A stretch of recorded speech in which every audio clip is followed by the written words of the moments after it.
Chapter 40. In the aftermath of their lovemaking, they lay entangled, their breath slowly returning to normal, their hearts pounding in a similar rhythm. The bedsheets were twisted around them, and the scent of their lovemaking hung heavy in the air, a visceral reminder of their connection. Mikhail pressed a gentle kiss to her temple, his body lax and boneless against hers. "I feel you," he murmured, his voice thick with satiation, his accent thicker than ever. "And I feel you," Isabella responded, her fingers idly tracing patterns on his back. Their gazes met, his eyes now their usual blue, hers dark and intense, and the love and acceptance that passed between them was as profound as their physical connection had been. "I have waited so long for you," Mikhail confessed, kissing her lips tenderly. The sun climbed higher, spilling warm light into the bedroom, where they lay sated and cocooned in their newly forged bond. "I never imagined this," she said softly. "This." His hand stroked down the curve of her spine, his touch possessive yet gentle. "Any of it. You, werewolves, ancient prophecies, me having potentially supernatural DNA." She propped herself on one elbow to see his face, her dark hair falling in a curtain around them. The sunlight filtering through it created a halo effect, transforming ordinary brown to rich mahogany shot through with copper. 6 months ago, my biggest concern was making chief prosecutor before I turned 40. Her expression carried bemusement rather than regret. Mikhail smiled, tucking a strand of hair behind her ear, his movements carrying that inhuman grace, even in repose. "Regrets? We established that already." "None."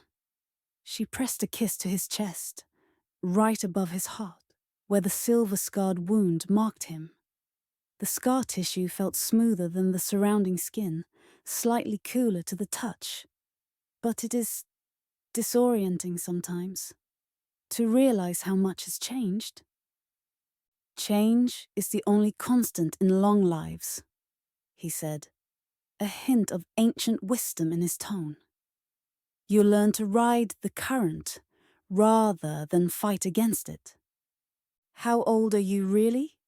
she asked suddenly, her gaze meeting his. "I've never really pinned you down on that." He studied her face momentarily before answering, weighing truth against potential reaction.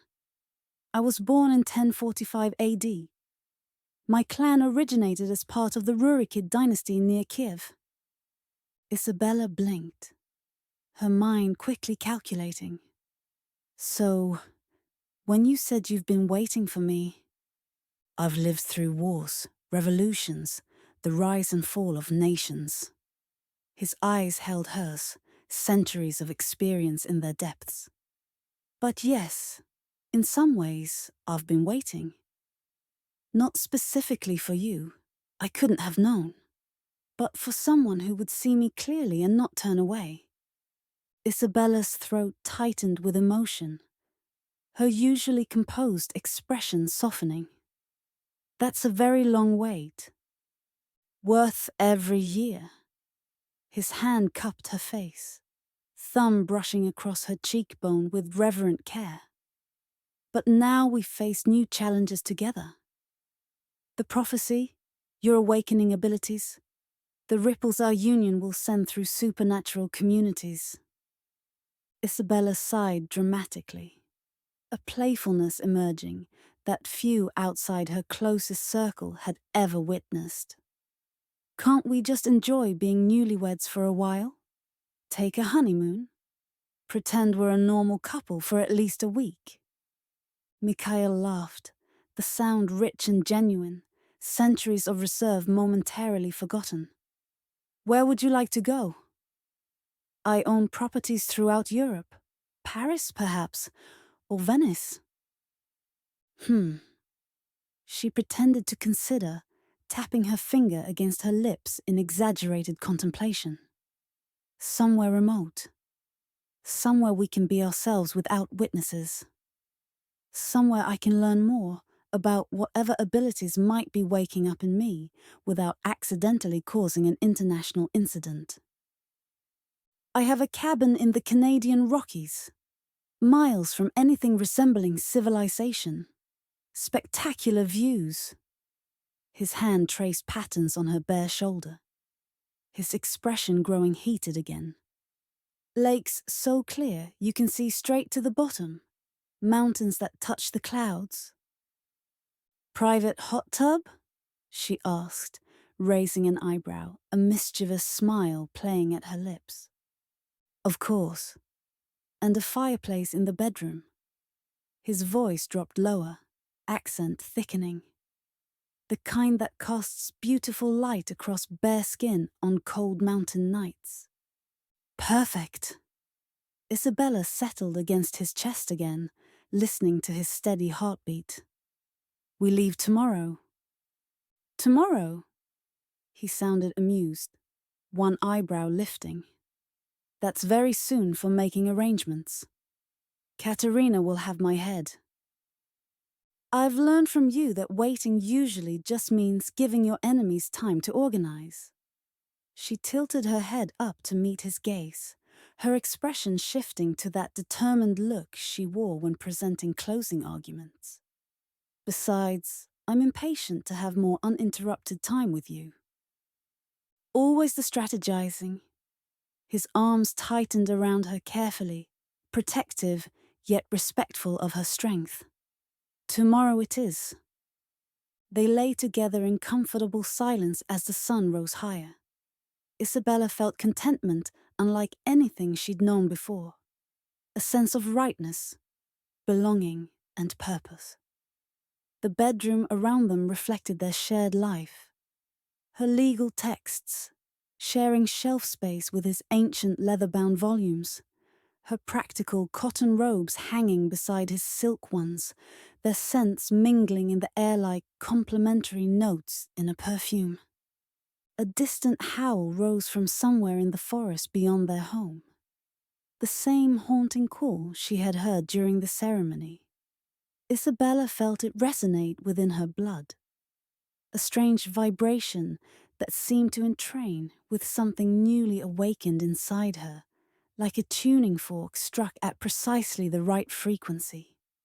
Beside her, Mikhail tensed slightly, his body suddenly alert. She could feel the pace of his heart accelerate.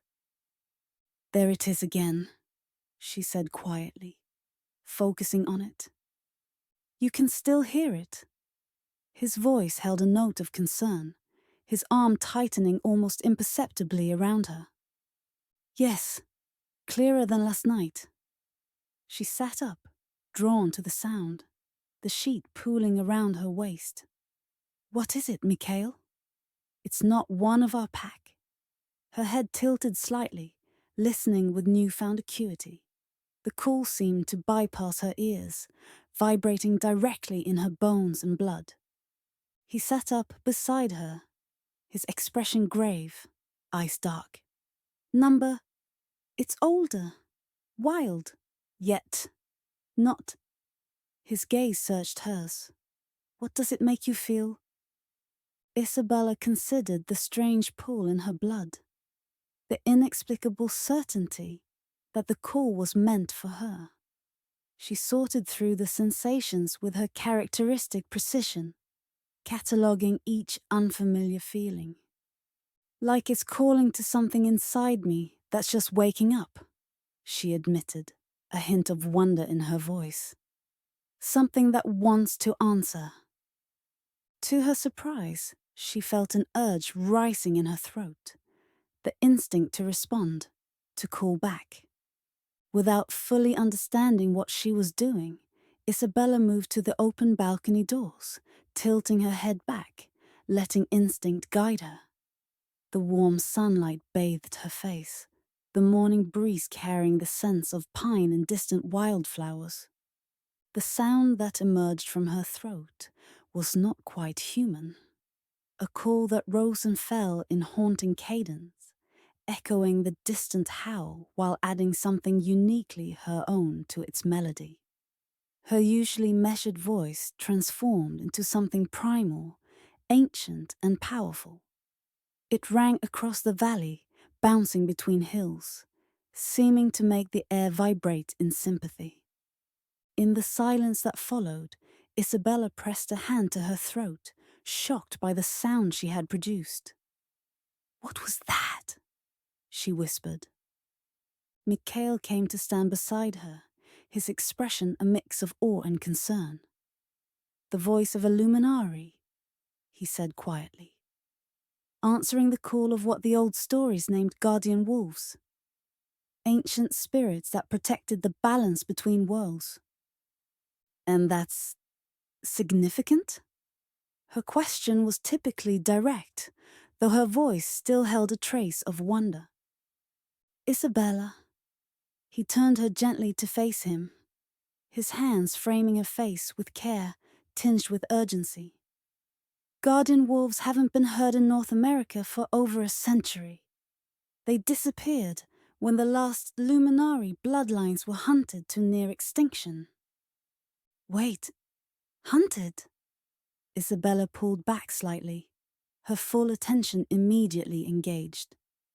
"You didn't mention that part earlier?" Mikhail sighed with a deep weariness. "I didn't want to overwhelm you with too much all at once. But yes, during the early 1900s, there was a purge. Supernatural beings who feared the judgment of luminaries systematically eliminated them. It's why your mother might have been living in hiding and never told you about your heritage." "And why she was killed," Isabella said, the pieces falling into place with the clarity that had made her reputation.